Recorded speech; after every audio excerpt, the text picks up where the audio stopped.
Hey guys, how's it going? It's Chris from the Pumpkin Spice Girls, along with Carl and Mike. Hello. And we're doing a Iron Deck challenge.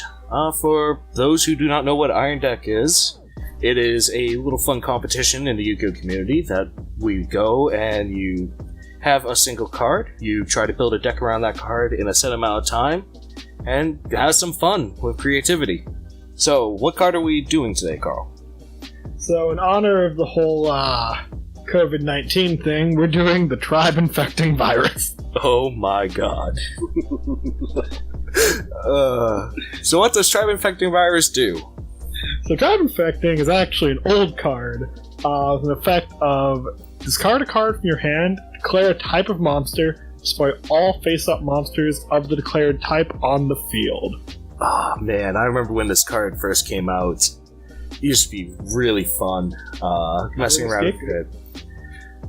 Then it got banned for, like 8 or 9 years? Yeah, it was banned for too long. It was, really long. Long since it actually had any relevance, really. But, yeah, so what we're going to be doing is, we're going to be building a deck in 20 minutes time around tribe-infecting virus. We have to run 3 copies of it. We can also have a self-imposed rule about hand traps. Any card that is considered a hand trap, that includes monsters as well as the instant trap cards, such as Evenly Matched and Impermanence, we can only run a total of 3 copies of a card. So thus meaning you can run a Ghost Ogre, an Ash Blossom, and a Droll Mockbird. That is all you can run. Or you could run 3 of 1, if you also wanted to. Alright, so shall we get started? Yeah. Alright, let's do this. Alright, so my plan to kind of support the tribe infecting is Fabled Dangers. Just because both Dangers and Fableds are going to trigger off of being discarded, even if they're being discarded for the cost, so no matter what, they're going to go off. Fableds also have access to Fabled Unicorn, which is just a very annoying card to have to play around, and Fabled Reagan, which can give you a lot of extra draws. Additionally, since they're a synchro spammy deck, they have access to some really fun cards like Crystal Wing and Quasar, and they can also load up the graveyard very quickly, meaning they can effectively use Pot of Avarice, which is now at 3. So with that being said, let's kind of get into the deck and talk a little bit more about it. First off, there's the 3 Tribe Infecting, and then 3 Fabled Grimro.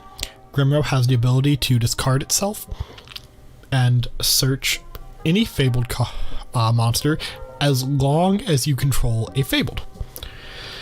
Fabled Cross has the ability of, when it is discarded to the graveyard, you can bring back a level 4 lower Fabled except for itself from the grave. Just to clarify, Grimro cannot search itself, and if you have 2 copies of Crust in grave, you can summon the second one because it is this card, not except Fabled Crust. I realized if I didn't clarify that, someone that's played Fableds for a while would have corrected me down in the comments. Next up, the Fabled Chawa lets you during the main phase discard another Fabled in order to special summon it from your hand.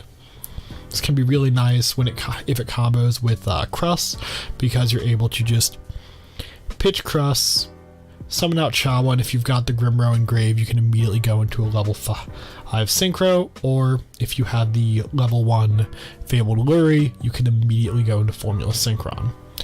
Luri, by the way, is a 3 of, and then our other 2 3 ofs for Fableds are Cherubrel and Ganasha. Both of them special summon themselves when they are discarded from the hand to the grave. Ganasha gains an extra 200 attack when this happens, however he will be removed from play when he's removed from the field. These 2 are nice because when combined together, they allow you to very easily get into a level 5 Synchro, which is the main one that I am focusing on. Our final Fabled monster is the Fabled Kushano. Has the ability of, when it's in the graveyard, you can discard a Fabled except for Kushano to add it from your graveyard to your hand. So getting into the dangers, I ran 1 each of Nessie Jackalope, and Tuchinoko. No real surprise there. They're all extremely powerful cards and helped me get extra monsters to board as well as getting extra draws. There's also 2 Bigfoot, 2 Thunderbird, and 2 Chupacabra. The Bigfoot and Thunderbird are there to kind of give me the ability to, if I really need to, make some rank 8 XZs, and the Chupacabra is to allow me to, if it's summoned, potentially make a level 5 or 6 synchro with it, or if it's discarded, bring back one of my level 3 or level 8 danger monsters to either make a level 5 synchro or rank 8 XZ. There's a little one of Zephrys the Elite, because this can allow me to bounce one of my Fableds back to my hand to then reuse its effect by discarding it, or to bounce a danger to reuse its effect. Getting into the spells, I ran 3 Pot of Desires for draw power, and the fact that most of my cards are 3-ofs, and the ones that aren't 3-ofs, I'm not going to be dead in the water without, because I've still got my other combo pieces.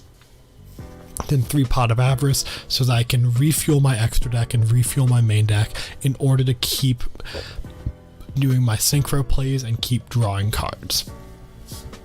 As far as 1-ofs, I ran 1 for 1 to be able to help me potentially get a Fabled monster onto the board without wasting my normal summon, so that I could use the normal summon on the tribe infecting. Foolish Burial to either dump Kushano or Zephrys to the grave. Monster Reborn because it's Monster Reborn. And then Upstart Goblin because I couldn't really think of a 40th card, as I was kind of in a rush and I didn't have time to go through and put a lot of the standard like removal spells and things like that just because of the way that I deck build. Getting the extra deck, I ran the Union Carrier to be able to rip the Kushano directly from the deck. Halqua Fibrax to be able to modulate the levels of my tuners and in theory turn a level 1 into either a 2 or 3 or vice versa. Just kind of to make it so I can get the tuner I need as long as I've got that other monster on board. Avermax, thought here is if I've got like Halqua Fibrax and a couple synchros I can make it, and it does honest itself, but it may be a bit heavy of an investment. Nova and Infinity are cards that were in here because of cards that got cut during the deck building process, and I just ran out of time as far as deck building was concerned before I was able to replace them. Level 8, as far as rank 8 synchros, we have the Sky Prison. I figured probably at least someone else would be running something that special summons from the grave, so I figured Sky Prison could kind of help with that if I was able to get out the 2 level 8s to make it. Dingrasu because it's removal and it's protection. Into the synchros, I had Formula. I could either make it with the Lurie and the Chowan, or I could make it off of Halqua Fibrax, get an extra draw, and then use its effect to synchro on the opponent's turn and potentially get even more draws. Unicorn, just because honestly, if you're running Fabled, you should probably put one of this in your extra deck and sit down and familiarize yourself with the rulings of how this card works, because its effect is very strange. So its effect is, while you and your opponent have the same number of cards in hand, negate all spell, trap, and effect monster effects activated by your opponent and destroy that spell, trap monster. So the reason this card is so strange is because it's a continuous effect that negates. And as far as implications of that, here's a scenario for you. Let's say my opponent has 3 cards in hand, I have 2 cards in hand. They activate Pot of Desires. I chain Jar of Greed. Jar of Greed will resolve. I now have 3 cards in hand, which means their Pot of Desires gets negated because of the continuous effect of Unicorn, and that's why it's such a strange thing.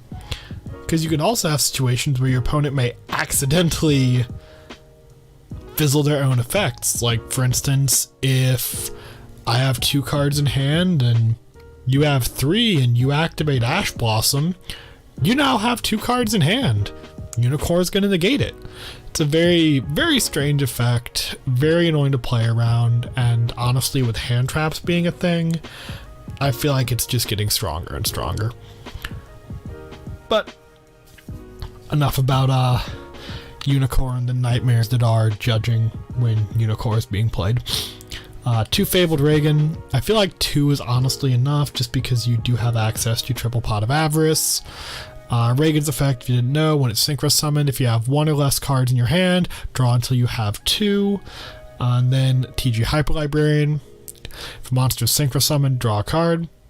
So really cool interaction. If you have Librarian and Librarian out and you synchro summon Reagan, if you put Librarian as chain link 1 and Reagan as chain link 2, you can end up drawing 3 cards off of it. Whereas if you stack it the other way, you'll only end up drawing 2 or potentially only end up drawing 1. So be very careful about that. Always put Librarian chain link 1 compared to the Reagan.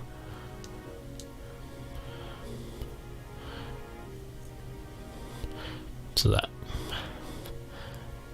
Which, as a side note, I actually think since Reagan is optional that you have to stack them that way, but whatever.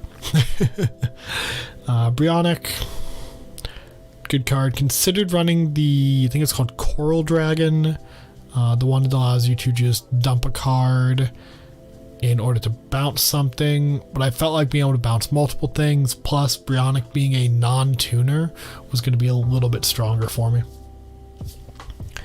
Crystal Wing, because Crystal Wing is Crystal Wing, and summoning Brionic, dumping a Cherbrel, bouncing something, and then going into Crystal Wing sounds pretty nice. Finally, Quasar, because I'm running Fabled, and it just didn't feel right not having a Quasar in a Fabled deck. It's just one of those things. It's like, if you're running zombies, you're gonna put Zombie World and Balroach in there. If you're running Fabled, you're gonna put Quasar in there. And that's it. That's the deck. There's definitely some cards that are in here that probably shouldn't be.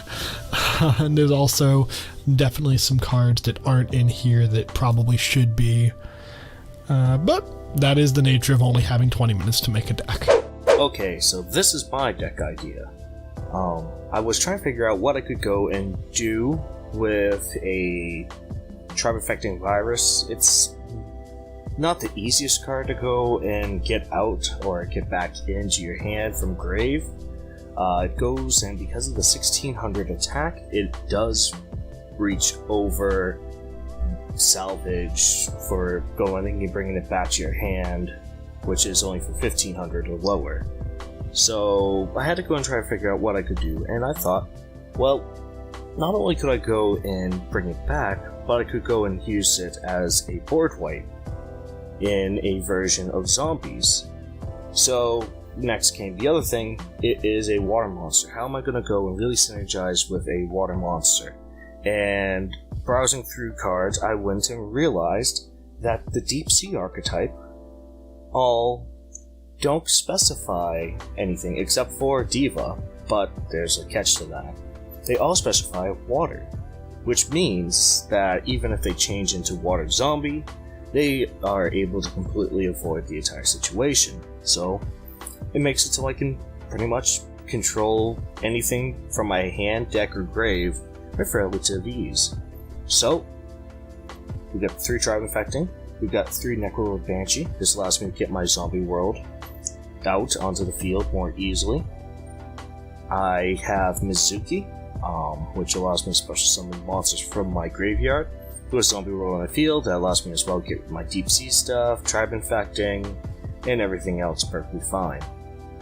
Shiranui Solitaire is handy. It gives me my Unizombie out onto the field, which he can go and send a card from hand and from deck to go and increase his level. And since he has the catch of that only zombie monsters can attack for the rest of the turn, having Zombie World out makes it so that's not really exclusive to just zombies. I can attack with pretty much anything as long as I have Zombie World out. Going into the Deep Sea stuff, I have Deep Sea Minstrel, which goes and allows me to banish a card from their hand, and if I do special summon it, I can send the top 3 cards of my deck to the graveyard, which means I can go and hopefully hit a Mizuki, or get a Tribe Affecting and a Mizuki engrave, or anything really engrave, to allow for revival stuff. And in exchange for me sending those top 3 cards, I can target a level 4 water monster in my graveyard, except for itself, and place it on the bottom of the deck. Which is not bad. Deep Sea Sentry. It has similar effects, where I can banish a card from hand, and if I special summon it, I can go and send 2 monsters. And if I do that, I can go and target a level 4 little water monster, add it to my hand. Very handy to have. Next is Deep Sea Diva. Now, Deep Sea Diva is the only card in the deck that goes and specifies another type other than zombie. The plus of this, though, is that Zombie World only goes and affects monsters on the field and in the graveyard. So while she goes and says that she can special summon 1 level 3 or lower Sea Serpent monster from your deck, that works perfectly fine, because I have all of these Sea Serpents that can come out perfectly fine with no issue, since they stay Sea Serpent in deck. After that, we go and have Deep Sea Artisan, which goes and allows me to reveal this card in my hand, look at my opponent's hand, and just have some fun with getting some information from them. And if I go and send the top card of my deck to the graveyard when it's special summoned, I can go and target 1 level 4 lower monster, water type specifically, and I can special summon it from grave without any issue. So that means I can get back any of my Deep Sea stuff, or more importantly, the Tribe Affecting Virus. After that, for spells, we run 3 Pot of Avarice, because with everything going into grave, I want to be able to cycle some stuff, so Pot of Avarice is handy. Terraforming, which is good to have, allows me to go and get out Zombie World, as well as Magallanica, the Deep Sea City. After the Storm is a cool thing. I went and threw in just for some zest. It allows me to go, and if I do use Tribe Affecting Virus with Zombie World to do a complete board wipe, I could target a water or wind monster in my grave and add that back to my hand. So I could add Tribe Affecting Virus back if I go and do a successful board wipe. Zombie World, we already have talked about. And then last but not least is Magallanica, the Deep Sea City. So this card is treated as Umi while it's face up on the field. When it's activated, I can choose a water monster and place it on top of my deck. Now that's very handy with going and being able to get Tribe Affecting onto the top of my deck. I could either then use one of these guys to mill it, or next turn draw it. I could target a water monster I control and increase its level by 1 or 2 until the end of the turn.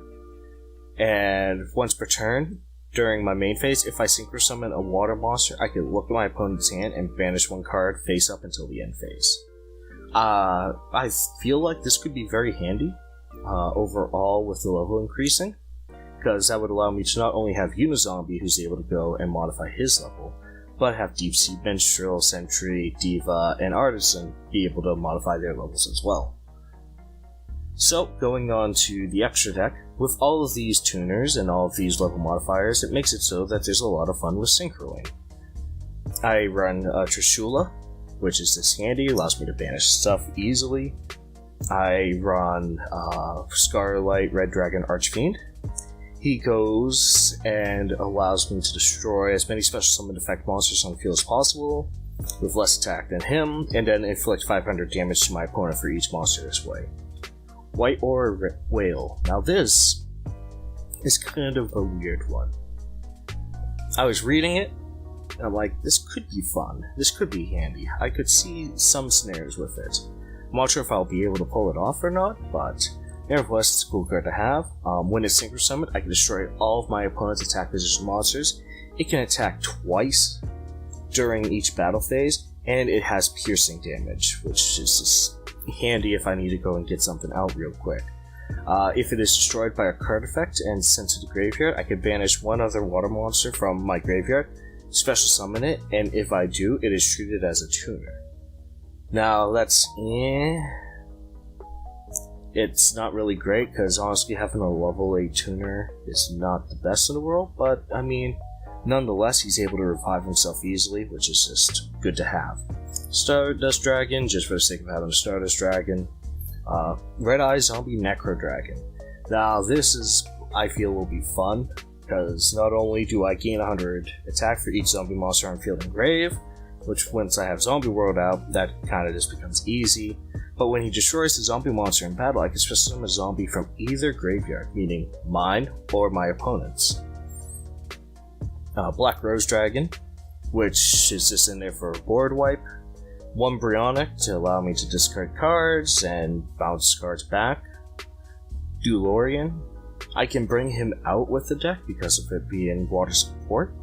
And in exchange for me bouncing stuff back to my hand, I gain 500 attack, which can be handy. I can go and bounce back like Zombie World real quick, bring it back out, or I can even go and bounce back Megalantica and have some fun with that. TG Hyperlibrarian, just for sake of having TG Hyperlibrarian, and Armades Keeper of Boundaries. Now, this is kind of an older card. Not a lot of support is being really used for it. You don't really want to synchro into this anymore, but nevertheless, it's fun with being able to go and stop effects.